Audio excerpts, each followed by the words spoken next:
नीतीश की राजनीति खत्म हो गई है?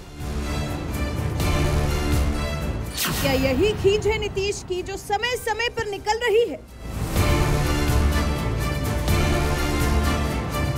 आखिर क्यों बौखलाए घूम रहे हैं नीतीश कुमार? क्या बीजेपी से मान चुके हैं हार?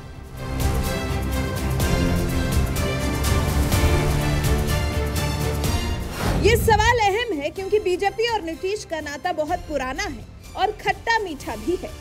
कभी ऐसा हो जाता है कि नीतीश कुमार बीजेपी का गुणगान करते नहीं थकते और आज के हालात देख लीजिए, बीजेपी के किसी नेता की सूरत देखना भी पसंद नहीं कर रहे। खैर वो उनकी अपनी इच्छा है, अपनी मर्जी है, लेकिन आजकल नीतीश कुमार की जो समय समय पर खींच निकल कर सामने आ रही है, समय समय पर जो उनके तेवर गर्म हो जा रहे हैं, समय समय पर उनके मुंह से जो बेकार के बोल निकल जा रहे हैं, उसके लिए क्या कहा जाए। अब देखिए ना, नीतीश कुमार को कुछ नहीं मिला तो उन्होंने जनसंख्या के लिए महिलाओं को ही जिम्मेदार बता दिया और उसमें भी पुरुषों का कुछ ऐसा बचाव किया कि उनकी भाषा सुन आप हैरान रह जाएंगे। तभी एक घटेगा, असली चीज तो वही है। अब महिलाएं पढ़ी रहती हैं तो उनको सब चीज का ज्ञान हो जाता है।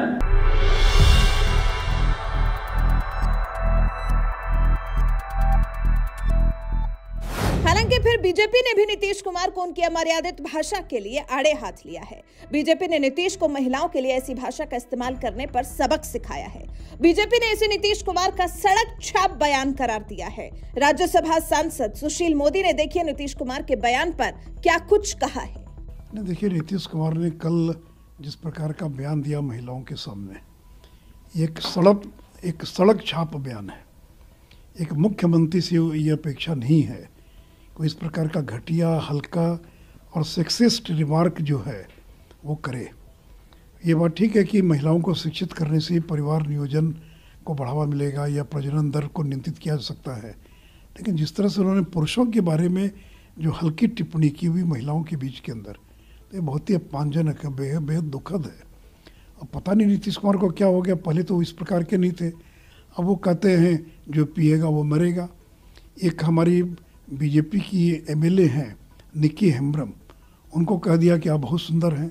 अब किसी महिला को इस प्रकार का सार्वजनिक तौर पर कहना, या जो पिएगा मरेगा, या कल जिस प्रकार से परिवार नियोजन के मुद्दे पर जो उन्होंने टिप्पणी की है, तो ये सड़क छाप टिप्पणी से ज़्यादा कुछ नहीं हो सकती है।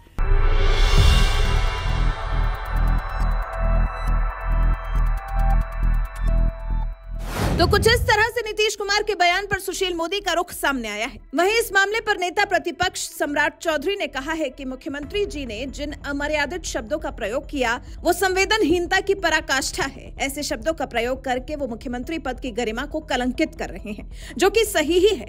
आप भी सुन लीजिए कि क्या कहा था नीतीश कुमार ने ऐसा जिस पर बवाल है बरपा।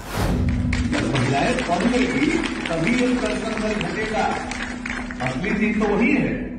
और आजकल जब महिला नहीं पढ़ी हुई है, मर्द लोग अपना जिस तरह से रोज रोज अपना करते ही रहता है, लेकिन उसको तो ध्यान में नहीं रहता है कि हमको रोज एक पैदा नहीं करना है। अब महिलाएं पढ़ी रहती है तो उनको सब चीज का ज्ञान हो जाता है कि भाई कैसे हमको बचाएंगे।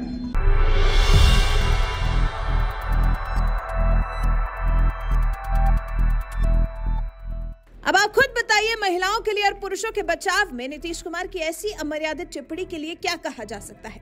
नीतीश कुमार को न जाने किस बात से खींच है जो समय समय पर निकलती ही रहती है, और आज की नहीं है बल्कि साल 2020 के विधानसभा चुनाव से वो कुछ इसी तरह से बिना सोचे समझे बयान देते आ रहे हैं। खैर उस वक्त तो लालू यादव के घराने को लेकर उन्होंने टिप्पणी कर दी थी, लेकिन अब तो उन्हीं लालू प्रसाद यादव की पार्टी के साथ ही गठबंधन किए हुए हैं नीतीश कुमार, और तेजस्वी यादव को तो बना लिया है अपना उत्तराधिकारी। वैसे वो अपने वादे पर कितना टिके रहते हैं वो तो वो ही जानते होंगे, क्योंकि इसके लिए तो उन पर भरोसा किया ही नहीं जा सकता। तभी तो कहे जाते हैं बिहार की राजनीति के पलटूरा। बीजेपी के नेताओं से जो तू तड़ाक करके पेश आते हैं, शराब से मौतों में मुआवजे के सवाल पर सदन में अपना आपा खो बैठते हैं, और तो और अपनी समाधान यात्रा के क्रम में वो वैशाली में जीविका दीदियों को संबोधित करने में कुछ ऐसा बोल गए जैसा बोलने में आम आदमी भी कतराता है। ये वही नीतीश हैं जो मर्यादित आचरण, संयमित बयान और शांत मन मिजाज के लिए जाने जाते रहे हैं। पिछले 2 से 3 साल से ये बदल रहे हैं। व्यक्तिगत टिप्पणी से लेकर सार्वजनिक मंचों पर नीतीश कड़े और बेतुके बोल बोलते नजर आते हैं। वैशाली में जनसंख्या नियंत्रण पर नीतीश कुमार कह रहे हैं, मर्द लोग जिस तरह से रोज रोज करते ही रहता है, अगर महिलाएं शिक्षित हो जाएंगी तो जनसंख्या नियंत्रण खुद हो जाएगा। नीतीश के इस बयान से बिहार की सियासत गर्मा गई है।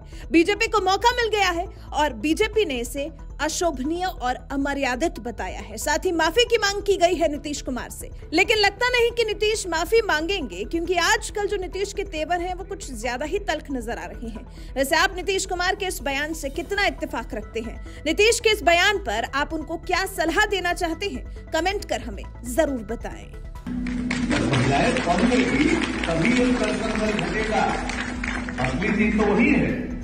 और आजकल जब महिला नहीं पढ़ी हुई है, मर्द लोग अपना जिस तरह से रोज रोज अपना करते ही रहता है, लेकिन उसको तो ध्यान में नहीं रहता है कि हमको रोज नहीं पैदा नहीं करना है। अब महिलाएं पढ़ी रहती है तो उनको सब चीज का ज्ञान हो जाता है कि भाई कैसे हमको बचाएंगे।